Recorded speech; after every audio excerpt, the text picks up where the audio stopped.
ప్రతి రాష్ట్రంలో ఒక్కొక్కరిని కలుస్తున్నావు కదా. మహారాష్ట్రలో శివసేనని చీల్చినావు, ఎన్సీపీని చీల్చినావు, కర్ణాటకలో పోయి దేవగౌడతో పొత్తు పెట్టుకున్నావు, ఆంధ్రప్రదేశ్లో పోయి చంద్రబాబు నాయుడుతో పొత్తు పెట్టుకున్నావు, ఒడిశాలో పోయి నవీన్ పట్నాయక్తో పొత్తు పెట్టుకున్నావు, బీహార్లో పోయి నితీష్ కుమార్తో పొత్తు పెట్టుకున్నావు, ఉత్తరప్రదేశ్లో పోయి అప్నాదల్ అనుప్రియ పటేల్తో పొత్తు పెట్టుకున్నావు. ఇవాళ ఎన్డీఏ మొత్తం అతుకుల బొంత కాదా? ఇవాళ నిజంగానే నరేంద్ర మోడీ భారతీయ జనతా పార్టీ 400 సీట్లు గెలిచేటట్టుంటే ఈ అతుకుల బొంత ఎందుకు కడుతుండో, ఇంతమందిని ఎందుకు అడుక్కుంటుండో ఒక్కసారి ఆలోచన చేయండి. మనందరం కూడా రాజకీయ నాయకులమే కదా, సర్పంచులమో, ఎంపీటీసీలమో, కౌన్సిలర్లమో, కార్పొరేటర్లమో అయినోళ్ళమే కదా. మనం ఇల్లు తిరిగి అడుక్కుంటున్నామని అంటే మనం ఓడేటట్టు ఉంటేనే కదా మనం ఇల్లు పోయి అడిగేది, శత్రువు ఇంటికి కూడా పోయి.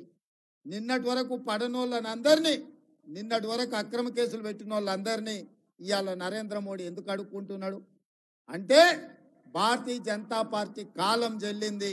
ఈ రాష్ట్రంలో 10 ఏళ్ల తర్వాత కేడీని ఎట్లకే బండకేసి కొట్టినరో 10 ఏళ్ల తర్వాత ఢిల్లీలో మోడీని కూడా బండకేసి కొట్టడానికి 140 కోట్ల ప్రజలు సిద్ధంగా ఉన్నారు. ఆ సంగతి నరేంద్ర మోడీ గారికి తెలుసు కాబట్టే ఇవాళ అతుకుల బొంత ఉడుతున్నాడు. కాంగ్రెస్ పార్టీ అధికారంలోకి రాదంటుండు.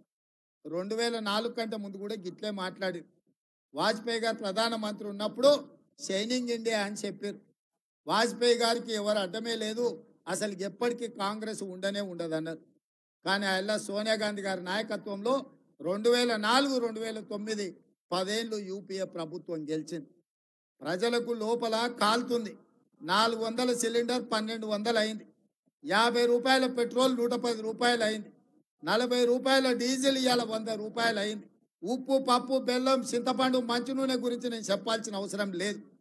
అంతెందుకు కేసీఆర్ మోడీ దెబ్బకు 50 రూపాయలు ఉన్న క్వార్టర్ 200 రూపాయలు అయింది. అవునా కాలే? చాలామంది మా సోదరులకు లెక్క తెలుసు కదా. మరి ఇవన్నీ ఎట్లా ధరలు పెరిగినాయి? ఇవన్నీ ధరలు పెరిగినాక ఇంకా మోడీకి ఓటేస్తారా? ఆయన ఏం చెప్పిండు? రైతులకు ఆదాయాన్ని 2 చేస్తాను, 2022 వరకు ప్రతి పేదవాడికి ఇల్లు కడతాను, స్విస్ బ్యాంకులో లక్షల కోట్ల నల్లధనం ఉంది, ప్రతి పేదవాడి ఖాతాలో 15 లక్షల రూపాయలు వేస్తా అన్నాడు. ఇట్లాంటివి ఆయన ఎన్ని చెప్పిండంటే ఇక లెక్క పెట్టే పరిస్థితే లేదు. మరి ఇవాళ అవన్నీ చేసిండా మళ్ళీ వచ్చి ఓట్లు అడగడానికి? ఇక ఆయన ఈటెల రాజేందర్ గారు, రేవంత్ రెడ్డి ఆ ఊరు నుంచి వచ్చి ఇక్కడ గెలిచిండు కాబట్టి ఈయన కూడా ఈ ఊరు నుంచి వచ్చి ఇక్కడ గెలవాలని వచ్చిండంట. ఏంటికి వెళ్ళా ఓటు? ఈయన మెడ్చల్లోనే ఉంటున్నావు కదా 10 ఏళ్ళ నుంచి. అవునా? ఈటెల రాజేందర్కి పక్కనే కదా ఇల్లు. ఎప్పుడైనా మన దగ్గరకు వచ్చిండు? ఇక్కడ దిక్క ఈయనే కదా ఫామ్ హౌస్ కట్టుకున్నాడు కానీ ఎడన్నా మన దగ్గరకు వచ్చిండా? మరి ఎన్నడు రాంది ఇవాళ ఓటాడుగా నీకు ఎట్లా వస్తాడా మన దగ్గర? 10 ఏళ్ళు మంత్రిగా ఉన్నాడు, ఎప్పుడైనా మన దిక్కు చూసిండా? పెన్షన్ ఇచ్చిండా? ఇల్లు ఇచ్చిండా? ఉద్యోగం ఇచ్చిండా? ఉపాధి కల్పించిండా? పోనీ ఎట్లున్నామని అడిగిండా? మన పెళ్ళికి వచ్చిండా? మన సావుకు వచ్చిండా? మంచుకున్నామని మనల్ని ఎప్పుడైనా వల్కరించిండా? మరి ఏం అడగనోడు ఇవ్వాలి? సిగ్గు లేకుండా ఓటు ఎట్లా అడుగుతాడే మన దగ్గర? ఎట్లా అడుగుతాడు చెప్పురి? కాబట్టే మిత్రులారా, ఆయన అనుకున్నట్టున్నాడు, పాలమూరు నుంచి వచ్చిన రేవంత్ రెడ్డిని గెలివనీయలేదా, ఆయనను గెలిపించారు కదా, ఇవాళ నన్ను కూడా గెలిపిస్తారేమని. ఆయనలో నేను ప్రతిపక్షాల నుండి ప్రజలతో కొట్లాను కాబట్టి గెలిపించారు. 10 ఏళ్ళు నువ్వు కేసీఆర్తో అధికారంలోనే ఉంటుంది, 2 ఏళ్ల నుంచి మోడీతోనే అధికారంలోనే ఉంటుంది. బీజేపీ నుంచి నిధులు తెస్తా అని చెప్పిండు ఆయన హుజూరాబాద్.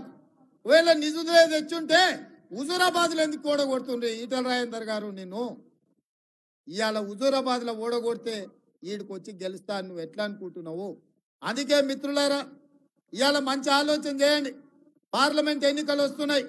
ఏ విధంగా అయితే రాష్ట్రంలో ప్రజలు మనల్ని ఆశీర్వదించి ప్రభుత్వాన్ని ఇచ్చిండ్రో, రేపు ఈ ప్రాంతంలో మనకు ఎమ్మెల్యేలు లేరు, రేపు ఎంపీలు కూడా లేకపోతే ఏదైనా అభివృద్ధి చేయాలన్నా, మీకు నిధులు ఇవ్వాలన్నా, మీ ప్రాంతానికి ఐటీ కంపెనీలను తేవాలన్నా ఇక్కడ మన వాళ్ళు ఉండాలి. మట్టికి పోయినా ఇంటోడు ఉండాలి అంటే ఈ ప్రాంతంలో పార్లమెంటు కాంగ్రెస్ పార్టీ గెలవాలి. ఆయల్ల 2019లో ఎట్లయితే కష్టపడ్డారో, కొట్లాడినరో, మీరే కట్టబట్టుకొని నిలబడి ఈ మల్కాజ్గిరి పార్లమెంట్లో కాంగ్రెస్ పార్టీని గెలిపించాలి. అప్పుడే ఈ ప్రాంతం అభివృద్ధి చెందుతుంది. ఎందుకంటే నమ్మిన మనిషి మనోడై ఉండి, మన ఇంటి మనిషి ఉంటే నాకు కూడా అల్కగా అవుతుంది, కాగితాలు తీసుకొస్తే ఆ పనులు చేయడం సులువైతుంది. అవసరమైతే ఢిల్లీలో మన ప్రభుత్వం రాహుల్ గాంధీ గారు ప్రధానమంత్రి అయితే మన ప్రాంతానికి నిధులు తెచ్చుకోవడానికి అవకాశం ఉంటుంది. ఇవాళ జంగయ్య గారు అన్నట్టు మెట్రో మేడ్చల్కు రావాలంటే ఈడ పార్లమెంటు మనం గెలవాలి. ఇవాళ ఈ ప్రాంతంలో అభివృద్ధి జరగాలంటే, ఈ ప్రాంతానికి ఐటీ కంపెనీలు రావాలంటే మల్కాజ్గిరిలో కాంగ్రెస్ పార్టీ ఎంపీ గెలవాలి. మీకు అండగా ఉండడానికి మైనంపల్లి హనుమంతరావు ఉన్నాడు, సుధీర్ రెడ్డి గారు ఉన్నారు. నాయకుడిగా ముఖ్యమంత్రిగా ఇక్కడ నిలబడి తెలంగాణ అభివృద్ధి కోసం మాట్లాడుతున్నా అంటే ఇవాళ ఈ అభివృద్ధిలో మేడ్చల్ శాసనసభ నియోజకవర్గ కార్యకర్తల కృషి ఉన్నది, కష్టం ఉన్నది. మీరందరూ కష్టపడి భుజాల మీద మోస్తేనే ఇవాళ నేను ఇక్కడ నిలబడ్డా.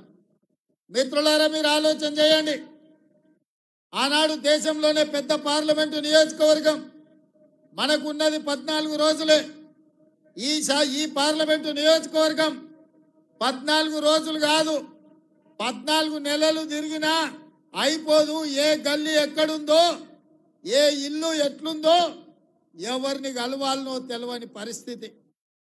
అయినా మీరు అండగా ఉన్న ధైర్యంతో, సోనియా గాంధీ గారి ఆశీర్వాదంతో, రాహుల్ గాంధీ గారి మద్దతుతోటి 2019 పార్లమెంట్ ఎన్నికల్లో 14 రోజుల్లో 34 లక్షల ఓట్లను మనం పలకరించి ప్రతి తలుపు తట్టి ప్రతి గుండెకు చేరి ఇవాళ కాంగ్రెస్ పార్టీని గెలిపించి అధికారంలోకి ఈ ప్రాంత ప్రజలు మీరే తీసుకొచ్చిందని చెప్పి నేను సందర్భంగా తెలియజేస్తున్నా. మిత్రులారా,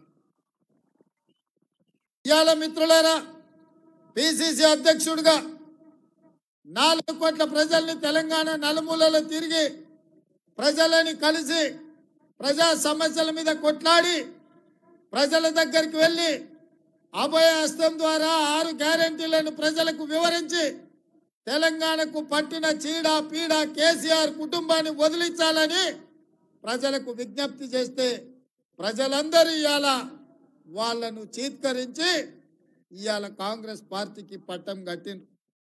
ఇవాళ మీరు చూస్తున్నారు, వచ్చిన నెల నుంచి మనమేమో అల్లా తప్పగా రాలే, అడుక్కొని రాలే, అయ్య పేరు చెప్పుకొని రాలే, లేకపోతే అడక్క తిని రాలే. నిటారుగా నిలబడి కొట్లాడి కాంగ్రెస్ పార్టీ కార్యకర్తలు జెండా మోస్తే మీరు అభిమానంతో గుండెల్లో పెట్టి చూసుకుంటే సోనియమ్మ మీద, మల్లికార్జున ఖర్గే గారి నాయకత్వం మీద నమ్మకంతో ఇవాళ కాంగ్రెస్ పార్టీని గెలిపించారు. 65 మంది శాసనసభ్యులు ఈరోజు ముఖ్యమంత్రిగా, సిఎల్పి నాయకుడిగా మనల్ని ఎన్నుకుంటే మనం ఇవాళ ఉన్నాం. ఇవాళ సంపూర్ణమైన మెజార్టీతో మనం అధికారంలోకి వచ్చినాం. కానీ వాడొకడు వీడొకడు మోపయ్యి అట్లెట్లుంటది, 6 నెలలనే పోతుంది, 3 నెలలనే కూలుతుంది అని అంటారు. నేను అడుగుతున్న మిత్రులారా, అంత మొనగాడెవడని రాష్ట్రంలో ఉండా మన ప్రభుత్వాన్ని పడగొట్టేటోడు? ఒకవేళ మన ప్రభుత్వాన్ని పడగొట్టాలని ఆలోచన చేస్తే ఈ పక్కనే కూతవేటు దూరంలో ఉన్నది ఫామ్ హౌస్. కాంగ్రెస్ పార్టీ కార్యకర్తలు అనుకుంటే ఫామ్ హౌస్ గోడలు కాదు, ఇటుక పిల్లలు కూడా మిగలవు బిడ్డ, గోతి తీసి పాతి పెడతారు మా కార్యకర్తలు అనుకుంటే. ఇవాళ మేము మంచోళ్ళం, మర్యాదస్తులం కాబట్టి ఇంకా మీరు బజార్లో తిరుగుతుండ్రు, శాసనసభకు వచ్చి ఇవాళ అసెంబ్లీలో మాట్లాడుతున్నారు. ఇవాళ ప్రజాస్వామ్యం మీద గౌరవం, విశ్వాసం ఉండి ప్రజలు ఎన్నుకున్న ప్రభుత్వంగా ప్రతిపక్షాలకు కూడా అవకాశం ఇవ్వాలి. ప్రజా సమస్యల మీద చర్చ జరగాలి, తద్వారా సమస్యలు పరిష్కరించాలని జరుగుతున్న శాసనసభ సమావేశాలలో ప్రతిపక్షాలకు కూడా అవకాశం ఇచ్చినాం. 10 ఏళ్లలో ఏనాడైనా ప్రతిపక్షాలకు అవకాశం ఇచ్చిన